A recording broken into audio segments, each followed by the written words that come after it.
welcome to another video. If you're new here, hi, welcome. My name is Rit. I'm a watercolor and mixed media artist, and today we are sketching and painting and having fun with watercolors because that's what I'm all about.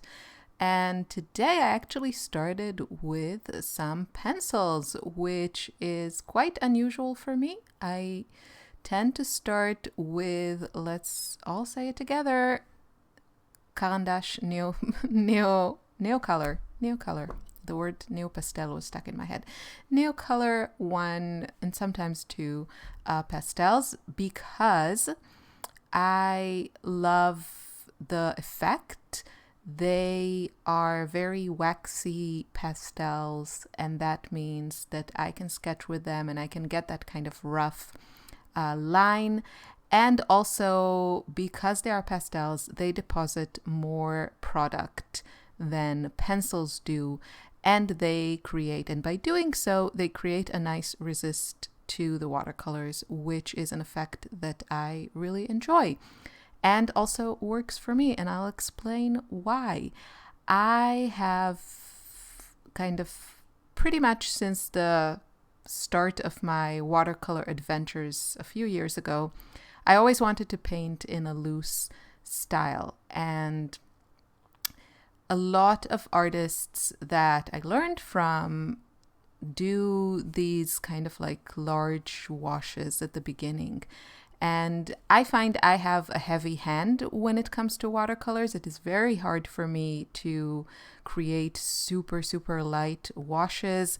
And I also don't really like working in a lot of layers. I don't like doing this first wash, walking away, coming back the next day, finding things in the wash. It's just a process that doesn't work for me. And so I have developed or found ways, techniques, strategies that work for my personal preferences and my personal tendencies. Just, trying to make the most of everything and have fun and create things that I like, that I think are pretty. And using pastels has been one of those things because it contains the watercolors. And when I go in with a watercolor, it doesn't, because I usually do a lot of sketching with wax pastels before I start adding watercolors. The pastel not only resists the watercolor, but it also kind of keeps it in that area. And that allows me, first of all, to avoid large puddles that, I paint with a lot of colors. So if you have a lot of colors mixing together, it can get muddy. And yeah, usually that's not an attractive look from my experience. And also it really allows me, I enjoy mixing different shades of colors as I go. So for example, I would take a pink and a yellow and I will mix kind of the entire range from like all the shades in between those two. And I want them to show. And if I have these smaller areas that are created by those lines of pastels, it's very easy for me to use a range of colors, those mixes, and, kind of deposit them in more limited areas on my painting. So that's the reason that I enjoy using pastels. But here I used pencils. I'll also use pastels. I think I also used them already. Just because there are a lot more colors in pencil. And also it lets me kind of create a thinner line. And in theory, I don't do this a ton, but in theory I could create a more detailed sketch that I can later ignore, which I do many times. As I said, I mostly sketch first with pastels or pencils for the reasons that I mentioned just now, that I explained.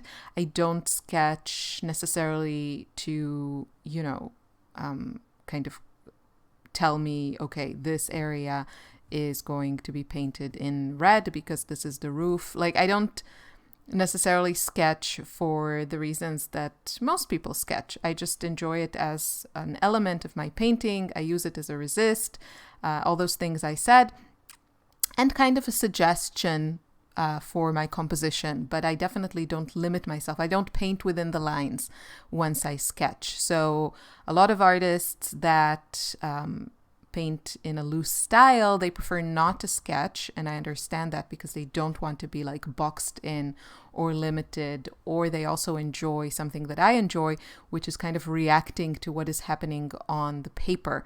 And sometimes when you start with a sketch, especially if it's like a very kind of stiff, organized sketch, you feel compelled to paint within the lines and kind of follow the sketch. And that's fantastic for many, many people.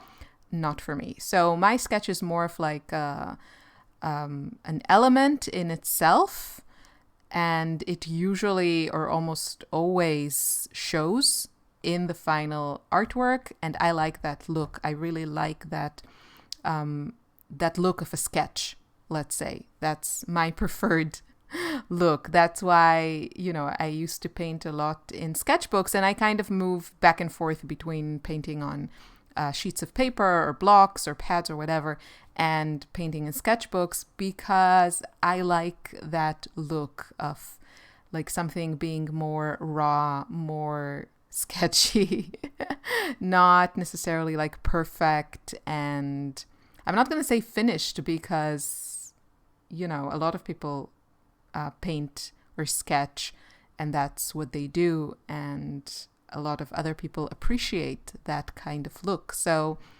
that's just what I prefer. And here I sketched with pencils. I am all about the colors. And usually, a pencil range, like coloring pencils, companies have a range of like 200 colors. And you don't have that with these wax pastels. Oil pastels, like traditional, oil pastels that I think they originate from Sennelier creating them for Picasso. Those also usually have a really large color range, as well as those like chalky pastels. But for some reason, Caran and their Neocolor 1, especially 1, but also 2, it's not a huge color range. So sometimes I enjoy having more options.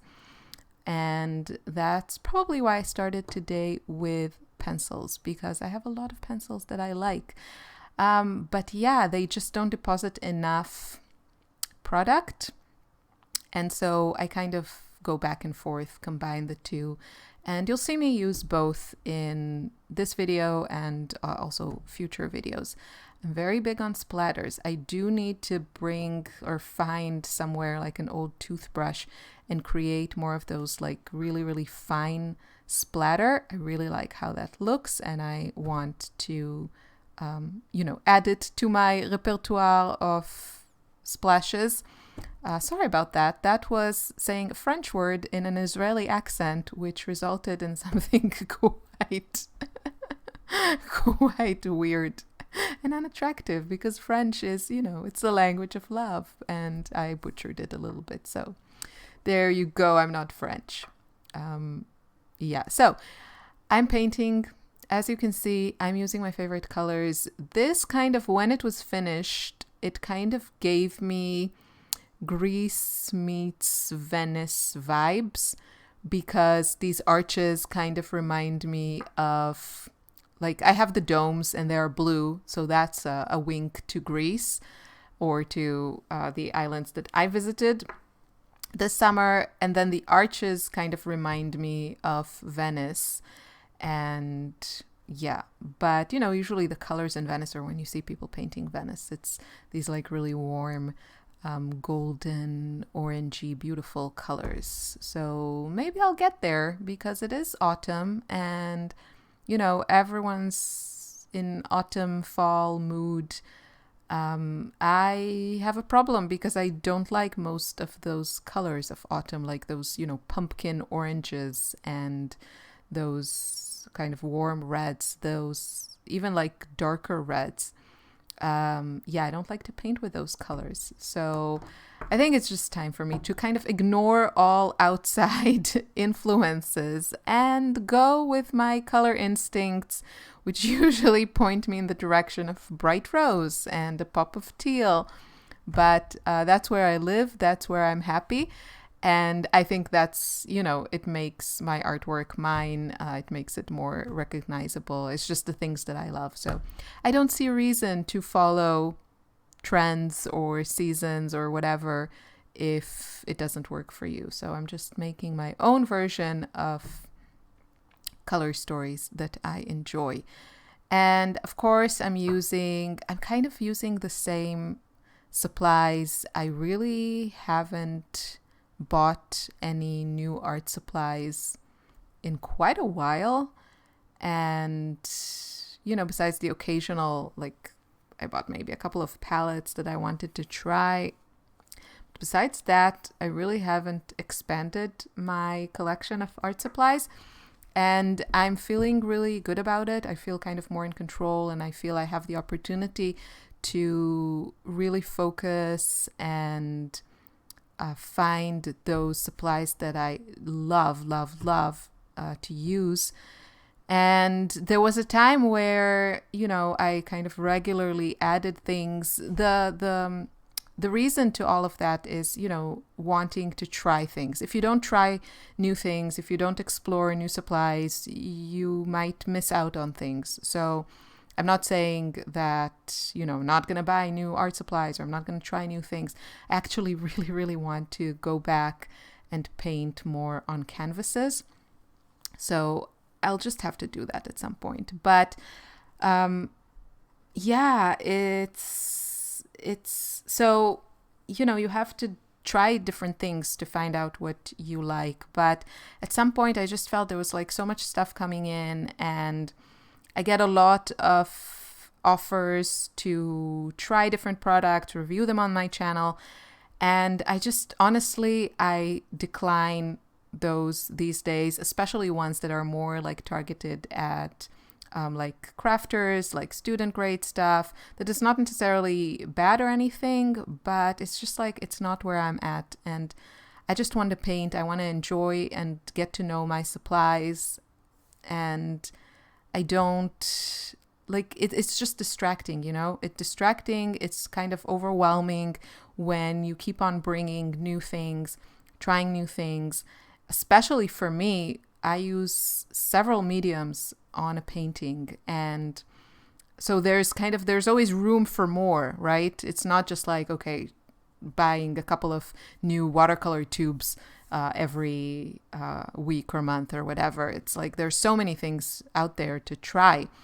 And it's just, sometimes it's just overwhelming. It's just too much, and it doesn't give you the time, especially if I wish I should probably spend more of my day painting, really focus on that. But I am a one-woman operation, so I do a lot of behind the scenes and, video editing, all those things, posting on social media, all that stuff. It just takes time. But, the more you paint, the more you have the opportunity to try things.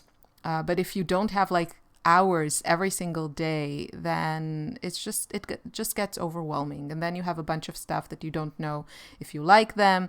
You don't necessarily have the time to try them, to really learn to get to know them. So I've been kind of happy being in my own little routine of pretty much kind of fixed supplies. Every now and then, I bring in some new colors, maybe bring in some new pencils. But it's mostly the same things, and currently I'm really enjoying it. But yeah, I think the day is coming soon where I'm just going to go to the art store and pick up some new, some canvases. I think I have to look in my local art store. I think a lot of the pre-stretched canvases are already primed, and I think I prefer to work with unprimed canvas. And I think I want to kind of focus more on acrylic inks and just more the watercolory side of acrylic, at least at the beginning. But yeah, this is all, dreams and plans that I postpone many times because I don't really have a space. I'm very spoiled that I have like a room that where I can paint, but I don't. It's like in my house, it has like a nice laminated floor. I can't really splash around acrylic paint that you can't remove easily. I hope that in the future there's a real like studio space in my future, something with like concrete floors that you can pour and splash paint and not having to worry about it. But at the moment it's not like that. So I'm a little bit hesitant to just buy larger canvases because I don't feel like I'll be able to paint on them as freely as I would like to. And it's pretty cold outside already. It's like to me, it's like full on winter, even though it's supposed to be autumn. It's pretty cold. So I don't know. It's one of those things that is like, circling in my brain, and I'm just like running in circles. Like I want to paint larger. I want to paint on canvases. I don't really have the space where I can freely do that. So it's just like in that loop. But in the meantime, I'm having the best time with watercolors.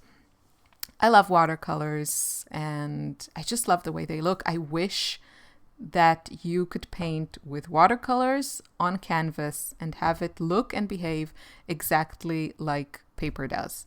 That's my wish. Don't talk to me about watercolor mediums. I know they are out there. I've tried, like all the ones I could find, I've tried. To me, first of all, it's very expensive. They are usually quite expensive. And, especially if you want to paint on a large canvas, and they don't create a surface that is like paper at all. And even the Daniel Smith one, which is my favorite from the ones that I've tried, it just doesn't.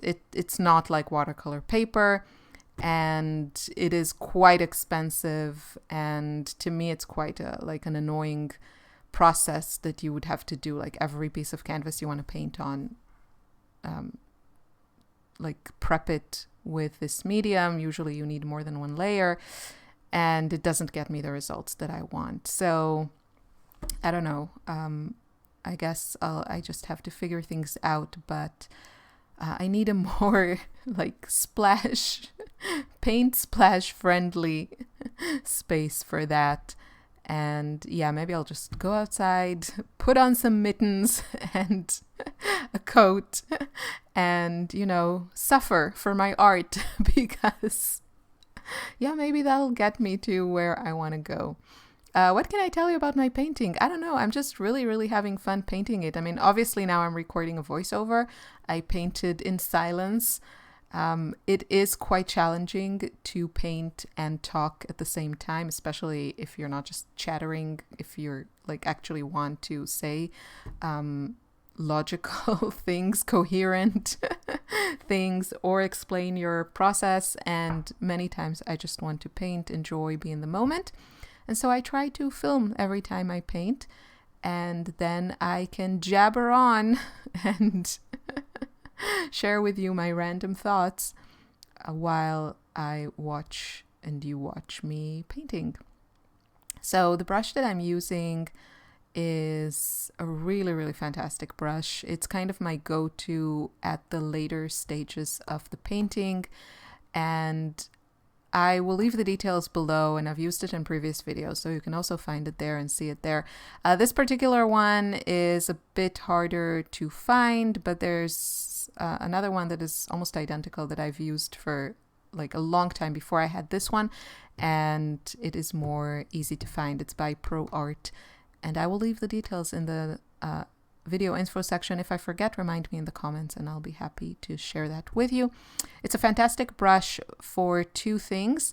It creates very fine lines that I love to add. It gives detail, it gives movement to my paintings, I feel, and Yeah, and I feel like you see the kind of artist hand. I love seeing brush strokes in a painting. I love that. And then the other way you can use it is on its side. It has very long bristles, and I tend to use it kind of not completely dry, but not dripping wet, so that when I create those brush strokes on the side, I also get a lot of texture and kind of very expressive brush strokes. So that's how I like to use this brush. To me, it's a must, or something similar. Usually, like long bristles with a very, very, very fine tip. I find that without those lines, without that detail, I also usually add some darker lines with it. So without that added darker value, my paintings look less interesting, flatter, and yeah, it adds a lot. And it's also a good way for me, of adding detail and darker values and all those things I said without adding too much, without overworking, because it has such like a fine tip. I really feel like it kind of helps me not get too much, like things don't get out of hand so quickly when you use a smaller brush. So it works perfectly for me, and with pretty much every painting, I will reach for it at some point. Something else that kind of serves the same purposes, and I do that also, is switch from watercolors, and I'm talking about later stages of your painting, switch to something like a pencil. If you like using ink or pen, that would be great too. Just to add kind of more like smaller details, maybe little pops of color. And again, you're much less likely to overwork your painting. There I go with a watercolor pencil. And you see, it just like helps me get just a little pop of color in a very controlled way. And yeah, I just love watercolor pencils, like these ones in particular. These are the Museum Aquarelle from Caran, and this is a gorgeous color. Wait, I'll tell you which one. Okay, it is called light malachite or malachite, not sure, green, and it is, as you can see, this just gorgeous, gorgeous turquoise color. And then I go in again with some pastels. So you can see I use these two mediums very comfortably together with my watercolors, and yeah, it works so well for me.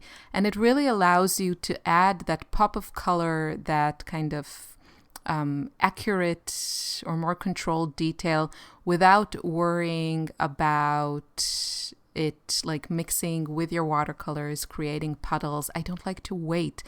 I lose interest fast, and I really prefer to finish a painting in 1 or 2 sittings. So I've really it's kind of very intentional, the products that I use, that they work for me and for my process and my style. And so we are coming to an end. And I think I'm going to add just a few more pops. As you can see now, there's a lot going on. There's like these arches, and they're very pink and fun. And I have all these pretty colors around. This is making me very, very happy. But I still need a bit more dimension and just like different values in my blue domes. They definitely need something. So here I go. I guess my battery died, or I didn't film this part or something, but maybe I let things dry a little bit.